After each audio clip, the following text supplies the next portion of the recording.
जय जगदीश्वरम। सम्यक आप्त पुरुष जगदीश्वरम के लिखित उपदेशों पर आधारित पॉडकास्ट्स की इस श्रृंखला में आज उनके दिनांक 18 जुलाई 2025 के उपदेश को आधार बना रहे हैं।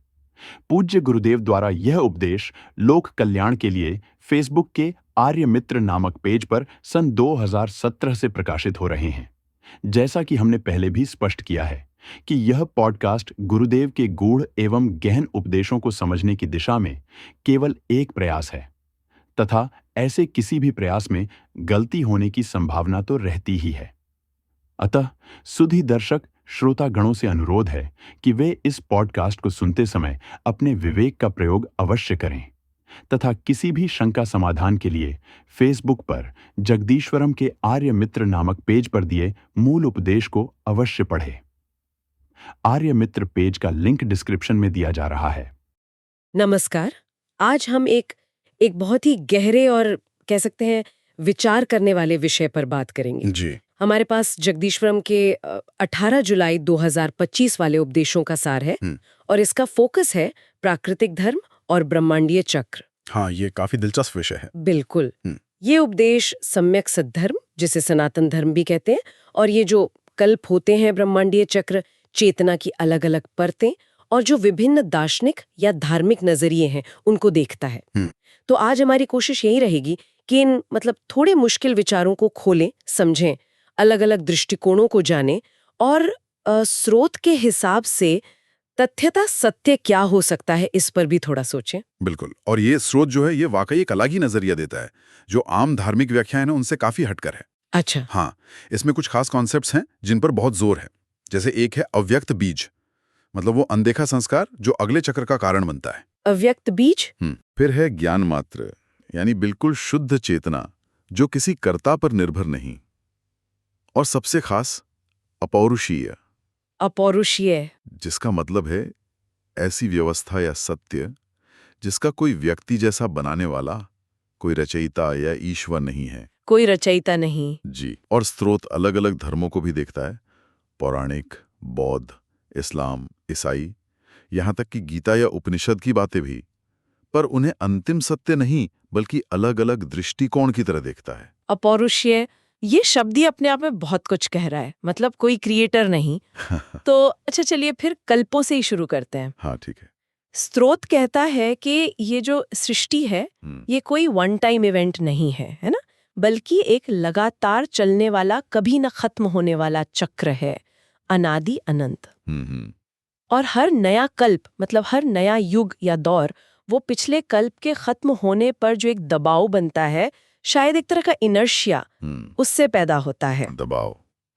इंटरेस्टिंग। हाँ, ये कुछ ऐसा है जैसे मान लीजिए मौसम बदलते हैं, वसंत आता है, फिर गर्मी, बरसात, सर्दी, फिर वसंत। तो ऐसा नहीं कि वसंत पहली बार आया है, ये एक साइकिल है। बिल्कुल सही उदाहरण है। और इस साइकिल की जो बुनियाद है वो है अव्यक्त बीज, वही जो आपने शुरू में कहा था। हाँ, इसे आप कह सकते हैं पिछले कल्प के बचे हुए संस्कार या एक तरह की पोटेंशियल एनर्जी। पर यहाँ मजेदार बात यह है कि स्रोत के अनुसार ये अव्यक्त बीज न तो हूबहू पिछले कल्प जैसा होता है, न ही बिल्कुल नया। अच्छा, तो फिर कैसा? उसमें एक कंटिन्यूटी भी है और थोड़ा बदलाव भी। जैसे जमीन में कोई बीज है, उसमें पूरे पेड़ की संभावना है ना? हाँ। वो बीज पिछले मौसम के पेड़ से आया है, पर इस बार जो पेड़ उगेगा वो शायद बिल्कुल वैसा न हो। मिट्टी, पानी, धूप, कुछ तो अलग होगा। सही बात है। बिल्कुल वैसे ही हर कल्प पिछले संस्कारों से बनता है, पर थोड़ा नयापन लिए होता है। इसीलिए स्रोत कहता है कि हर नया कल्प पिछले वाले से थोड़ा अलग होता है, एकदम रेप्लिका नहीं। कि सृष्टि का होना मतलब कोई फर्स्ट टाइम शुरुआत हुई हो, ये तथ्यात्मक रूप से सिद्ध नहीं है। ये तो चौंकाने वाली बात है। हाँ, स्रोत का यही स्टैंड है। उसके अनुसार हम सिर्फ ये चक्रीय पैटर्न देख सकते हैं, ये जो रिदम है इसे महसूस कर सकते हैं, लेकिन कोई एक निश्चित पहला दिन था जब सब शुरू हुआ, इसका कोई तथ्यात्मक प्रमाण नहीं है।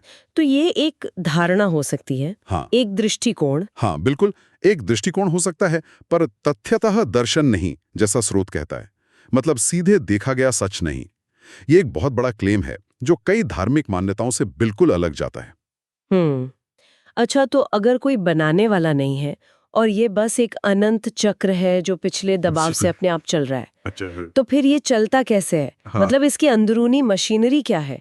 हाँ, यहीं पर स्रोत अस्तित्व की एक पूरी चेन, एक कह ले निर्भरता की कड़ियों का जिक्र करता है। ये थोड़ा सा कॉम्प्लेक्स लग सकता है, पर समझने की कोशिश करते हैं। जी बिल्कुल। तो स्रोत के अनुसार सबसे बाहरी लेवल पर है नाम रूप, यानी ये दुनिया, ये चीजें, हमारे विचार, हमारी पहचान, ये सब। ओके। इसका आधार है विज्ञान, मतलब चेतना या जानना, नोइंगनेस। हम चीजों को जानते हैं तभी तो वो हमारे लिए हैं। सही है। अब सवाल है, ये चेतना कहाँ से आती है? तो स्रोत कहता है इसका आधार है वही अव्यक्त बीज, वो संस्कार, वो संभावना। अच्छा, वही बीज। हाँ, और इस अव्यक्त बीज का भी एक आधार है, एक कारण, वो है विशुद्ध अविद्या। ये शब्द थोड़ा मुश्किल लग सकता है। हाँ, विशुद्ध अविद्या। इसका क्या मतलब हुआ? क्या ये कोई अज्ञान है? इसे आप नॉर्मल अज्ञान ना समझे, ये एक तरह की फंडामेंटल अनदेखी परत है, चेतना से भी गहरी, जहां नाम रूप और चेतना का फर्क नहीं है। मतलब अनडिफरेंशिएटेड। हाँ, कह सकते हैं। ये वो रॉ मटेरियल है जिससे सारा भ्रम, सारी डाइवर्सिटी पैदा होती है, शुद्ध संभावना, जिसमें अभी कुछ बना नहीं है। पर स्रोत यहां भी नहीं रोकता है। और भी कुछ है? वो कहता है कि इस विशुद्ध अविद्या का भी एक परम, बिल्कुल डिटैच्ड, स्थिर, सहज आधार है, जिसे वो ज्ञान मात्र कहता है। ज्ञान मात्र, सिर्फ जानना, बिना किसी जानने वाले के? हाँ बिल्कुल, प्योर नोइंग, जो किसी जानने वाले यानी कर्ता या जानी जाने वाली चीज यानी कर्म पर निर्भर नहीं है, बस एक खुली जागरूक उपस्थिति, अवेयरनेस। स्रोत के अनुसार यही अंतिम अपौरुष है, बिना किसी रचयिता वाला आधार है। यहां कोई पर्सनल कर्ता नहीं है। अब यहीं पर एक ट्विस्ट आता है। क्या? स्रोत निमित्त या पुरुष की बात करता है। कहता है कि ये निमित्त अपने स्वभाव से तो अकर्ता है, कुछ करता नहीं, बस है। ओके। लेकिन गुणों के रिलेटिव दबाव में, परिस्थितियों के कारण ऐसा लगता है कि वो कर रहा है। उस पर कर्तापन थोप दिया जाता है, आरोपण हो जाता है। मतलब भ्रम। हाँ, और इसी आरोपण से, इसी भ्रम से हमें सृष्टि दिखती है। अरे वाह! मतलब असली सच में कोई करता नहीं, पर हमें करता दिखाई देता है, और इसी दिखने में सारा खेल है। ये अपौरुषेय वाली बात अब और ज्यादा गहरी लग रही है। बिल्कुल। ये सोचना कि कोई बनाने वाला नहीं, सब कुछ बस अपने आप में है, ये हमारे कर्तापन के एहसास को सीधी चुनौती है। हम हमेशा पूछते हैं किसने बनाया, ये कहता है शायद सवाल ही गलत हो। आपने बिल्कुल सही पकड़ा। श्रोत इसीलिए बार बार दोहराता है कि तथ्यात्मक रूप से न तो सृष्टि का होना सिद्ध है, मतलब कोई पहला दिन नहीं, और न ही कोई निमित्त कारण करता, मतलब कोई बनाने वाला नहीं। तो फिर सिद्ध क्या है? केवल अपौरुषेयतः उपस्थिति मात्र, वो इम्पर्सनल, सहज मौजूदगी, बस उसका होना ही सिद्ध है। ये हमारे उस आदत की तरफ इशारा करता है जहां हम हर चीज के पीछे कोई न कोई कर्ता या कारण ढूंढते ही हैं। श्रोत कहता है परम स्तर पर ये जरूरी नहीं। ये समझना वाकई आसान नहीं है, क्योंकि आदत तो यही है कि हर चीज का कोई कॉज, कोई एजेंट हो। क्या स्रोत बताता है कि इस आदत से कैसे ऊपर उठे? शायद यहीं पर अलग-अलग धार्मिक दृष्टिकोणों की बात आती है। हाँ बिल्कुल सही। स्रोत अब अलग अलग जो धार्मिक व्याख्याएं हैं उनका विश्लेषण करता है, अच्छा। और उसका मुख्य तर्क ये है कि कई जो फेमस धारणाएं हैं, जैसे पुराणों में ब्रह्मा जी सृष्टि रचते हैं, या इस्लाम में अल्लाह का कुन कहना और सृष्टि का बन जाना, या ईसाई मान्यता कि डिवाइन वर्ड लोगोस से सृष्टि हुई, या फिर गीता में जो ईश्वर या ब्रह्म सृष्टि करते हैं, ये सब अपनी अपनी जगह महत्वपूर्ण हो सकती हैं, पर ये दृष्टिकोण है। पर्सपेक्टिव्स। हाँ, पर्सपेक्टिव्स। ये तथ्यतः दर्शन मात्र नहीं है, यानी सीधे देखा गया, अनुभव किया गया तथ्यात्मक सत्य नहीं है। तो स्रोत ईश्वर, ब्रह्म, अल्लाह जैसे शब्दों के बजाय अपौरुषेय शब्द को ज्यादा सही मानता है। ऐसा क्यों? क्योंकि अपौरुषेय शब्द में किसी व्यक्तिगत कर्ता का भाव नहीं है, वो एक इम्पर्सनल सिस्टम या सिद्धांत की तरफ इशारा करता है।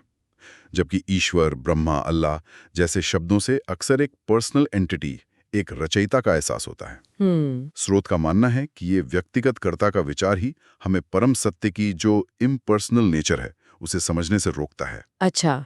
खासकर पुराणों में जो कथा है ना, चार मुख वाले ब्रह्मा और उनसे सरस्वती वगैरह की उत्पत्ति, स्रोत उसे बिल्कुल साफ तौर पर मिथ्या दृष्टि और कल्पना कहता है, जिसका वास्तविकता से कोई लेना देना नहीं। ये तो काफी कठोर आलोचना हुई। तो फिर इन दृष्टिकोणों की वैल्यू क्या है?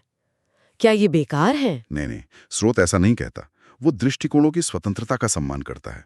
उसका कहना है कि दृष्टिकोण वास्तविकता को समझने के हमारे अटेम्प्ट्स हैं, एक नजरिया है। प्रॉब्लम तब होती है जब हम किसी एक दृष्टिकोण से हठपूर्वक चिपक जाते हैं। मतलब मताग्रह। हाँ, मताग्रह, और उसे ही एकमात्र अंतिम सत्य मान लेते हैं। स्रोत के अनुसार यही हठधर्मिता भ्रम पैदा करती है, मिथ्या दृष्टि, और आखिर में दुख का कारण बनती है। जैसे अलग अलग दृष्टिकोण टाइम को भी कितना अलग देखते हैं। स्रोत इसका उदाहरण देता है पौराणिक और बौद्ध मतों में कल्प की अवधि की तुलना करके।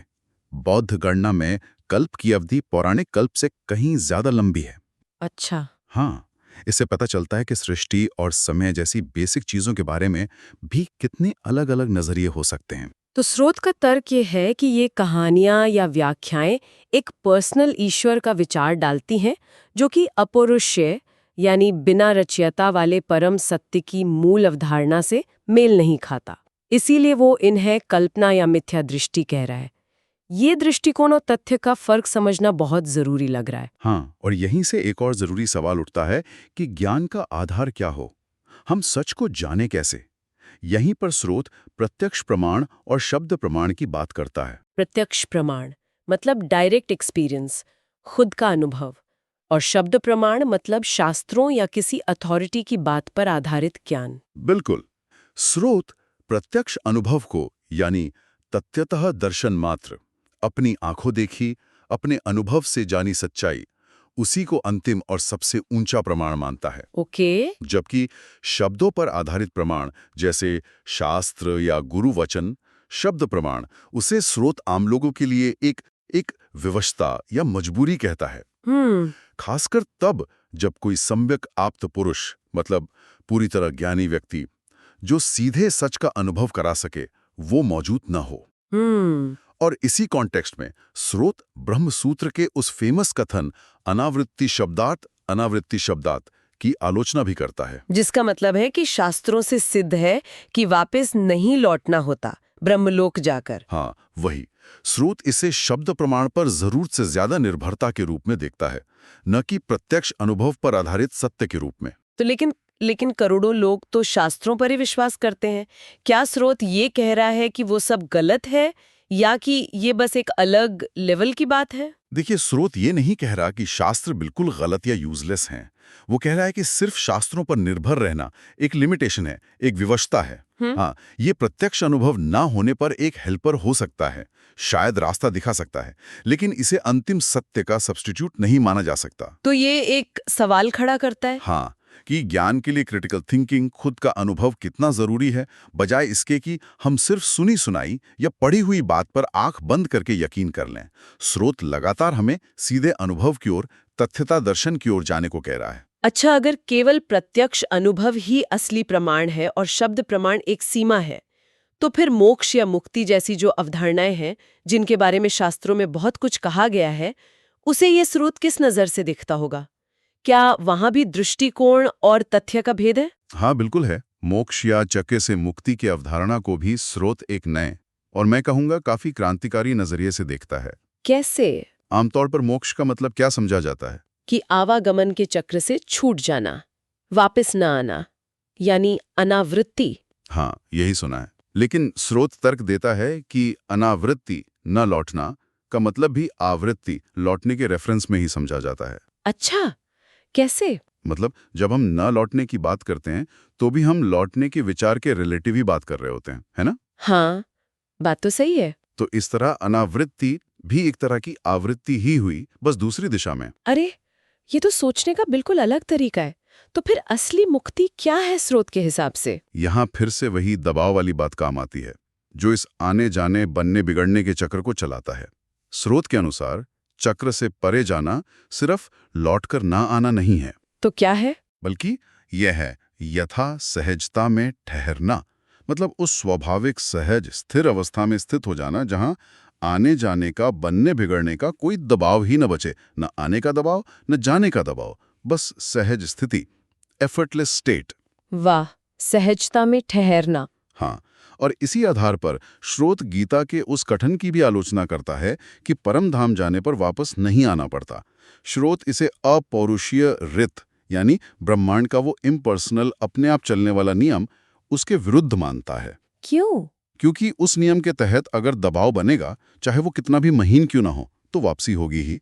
पूरी सहजता में ही दबाव शून्य होता है। मतलब मोक्ष कोई ऐसी जगह नहीं जहां जाकर वापस नहीं आते, बल्कि एक ऐसी स्टेट ऑफ बीइंग है जहां आने जाने का सवाल ही खत्म हो जाता है। और इस पर भी कोई फिक्स्ड ओपिनियन बनाना खतरनाक हो सकता है। एकदम सही। श्रोत हमें मोक्ष के बारे में भी निश्चित मताग्रह बनाने के खतरे से सावधान करता है, खासकर आवृत्ति लौटना या अनावृत्ति न लौटना जैसी रिलेटिव कॉन्सेप्ट्स के आधार पर।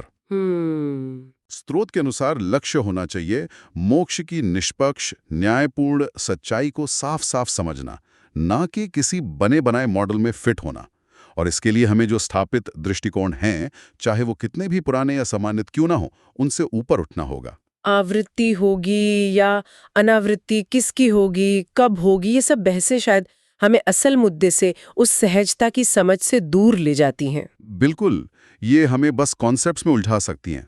तो क्या इसीलिए स्रोत कभी-कभी प्रतिष्ठित ग्रंथों की भी आलोचना कर देता है, ताकि लोग शब्दों में न फंसे रह जाएं? हाँ, स्रोत का यही कहना है कि कभी-कभी हमारी जो मेंटल कंडीशनिंग है, हमारा मोह, हमारा सम्मोहन, जो स्थापित विचारों और दृष्टिकोणों के लिए होता है, उसे तोड़ने के लिए प्रतिष्ठित ग्रंथों की आलोचना भी जरूरी हो जाती है। इसका मकसद अनादर करना नहीं है। नहीं, बिल्कुल नहीं। मकसद है उस मोह को भंग करना जो हमें सत्य को सीधे बिना किसी मीडियम के देखने से रोकता है। सत्य को किसी वाद या इज्म में बांधा नहीं जा सकता। ये पूरी चर्चा वाकई काफी गहरी रही है। अगर हम इसे समेटने की कोशिश करें तो मुख्य बातें क्या निकल कर आती हैं? मेरे ख्याल से कुछ मुख्य सूत्र हैं। पहला, तथ्यात्मक सत्य, तथ्यता दर्शन मात्र और दृष्टिकोण के बीच साफ फर्क करना बहुत जरूरी है। हाँ, ये बहुत क्लियर हुआ। दूसरा, परम यथार्थ अपौरुषीय है। उसका कोई व्यक्तिगत रचयिता या कर्ता नहीं है, वो एक इम्पर्सनल व्यवस्था या सहज उपस्थिति है। तीसरा, अस्तित्व लीनियर नहीं बल्कि दबाव से चलने वाली एक साइक्लिक प्रक्रिया है, जिसमें कंटिन्यूटी भी है और बदलाव भी। चौथा, ज्ञान का असली प्रमाण प्रत्यक्ष अनुभव है। शब्द प्रमाण एक सहायक हो सकता है, पर उसकी अपनी सीमाएं हैं। राइट। और पांचवां, मोक्ष जैसी परम अवस्था को समझने के लिए हमें स्थापित मतों, मताग्रह और रिलेटिव कॉन्सेप्ट्स जैसे आवृत्ति अनावृत्ति, इनसे ऊपर उठकर निष्पक्ष न्यायपूर्ण सच्चाई को सीधे अनुभव करने की तरफ बढ़ना होगा। तो ये स्रोत हमें लगातार अपनी धारणाओं पर सवाल उठाने, सीधे अनुभव पर जोर देने और किसी भी एक नजरिए को फाइनल ट्रूथ मानने से बचने की तरफ इशारा कर रहा है। बिल्कुल। और इसी बात पर आधारित स्रोत हमें एक अंतिम सोचने वाले प्रश्न के साथ छोड़ता है, जिस पर हम सब सोच सकते हैं। क्या है वो प्रश्न? स्रोत बार बार इस बात पर जोर देता है कि दृष्टिकोण और मताग्रह ही वास्तविकता को सीधे तौर पर समझने, तथ्यता दर्शन मात्र, न्यायपूर्ण सच्चाई में सबसे बड़ी रुकावट है। तो सोचने वाली बात यह है, ऐसे कौन से गहरे बैठे हुए दृष्टिकोण, मान्यताएं या कंडीशनिंग हो सकती हैं जो इन गहरे विषयों के बारे में किसी की अपनी समझ को अनजाने में शेप दे रही हों और शायद सत्य की सीधी साफ स्पष्टता में बाधा डाल रही हों। ये सवाल बाहर देखने के बजाय अपने अंदर झांकने का निमंत्रण है। बिल्कुल, खुद की मान्यताओं की पड़ताल करने का। भवतु सर्वमंगलम।